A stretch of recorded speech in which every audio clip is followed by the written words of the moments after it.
Hello बच्चों, आइए देखते हैं प्रश्न समस्याओं में रैखिक समीकरणों के युग्म बनाइए और उनको हल कीजिए। यदि उनका अस्तित्व विलोपन विधि से ज्ञात कीजिए। मीना 2000 निकालने के लिए एक बैंक गई। उसने खजांची से 50 तथा 100 के नोट देने के लिए कहा। मीना ने कुल 25 नोट प्राप्त किए।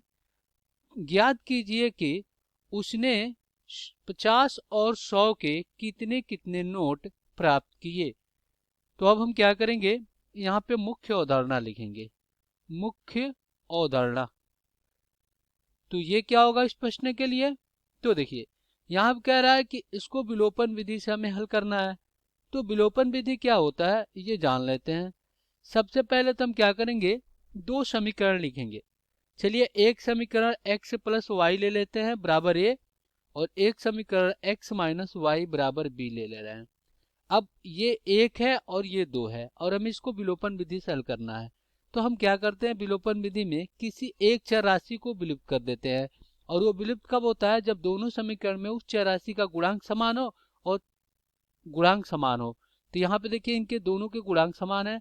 अगर विपरीत चिन्ह है तो हम जोड़ देते हैं, अगर एक समान चिन्ह है तो घटा देते हैं। तो यहाँ विपरीत चिन्ह है तो ये जोड़ दिए, कट गया। तो इधर 2x पावर क्या आ गया, a प्लस बी।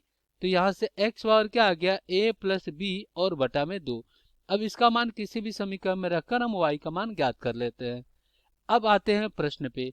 तो यहाँ पे कह रहा है, देखिए, मीना 2000 निकालने के लिए एक बैंक गई। उसने खजांची से 50 रुपया तथा 100 रुपया के नोट देने के लिए कहा। मीना ने कुल 25 नोट प्राप्त किए।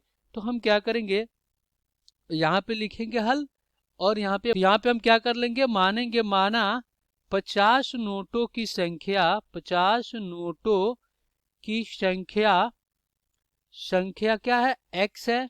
और 100 नोटों की संख्या, 100 नोटों की संख्या क्या है, y है।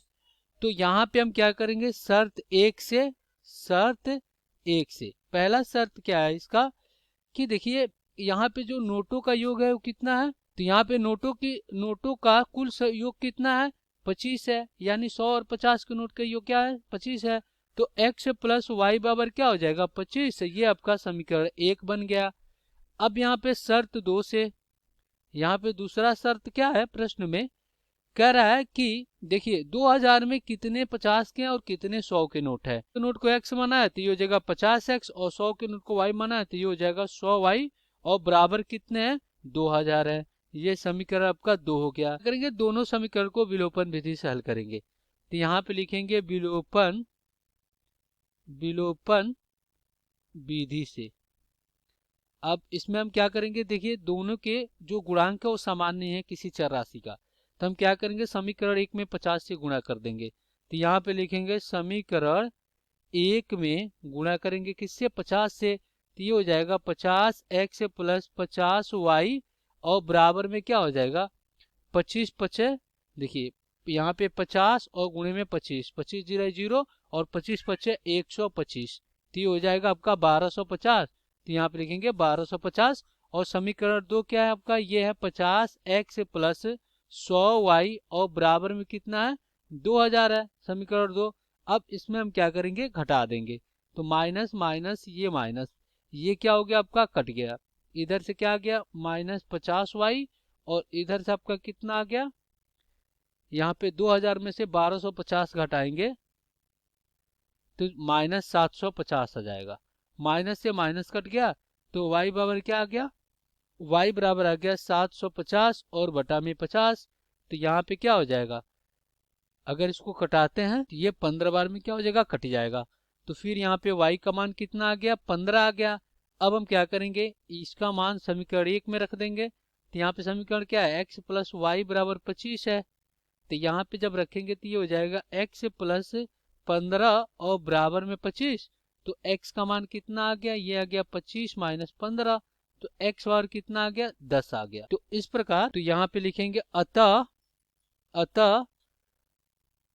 50 के नोटों की संख्या, 50 के नोटों की संख्या कितनी आ गई?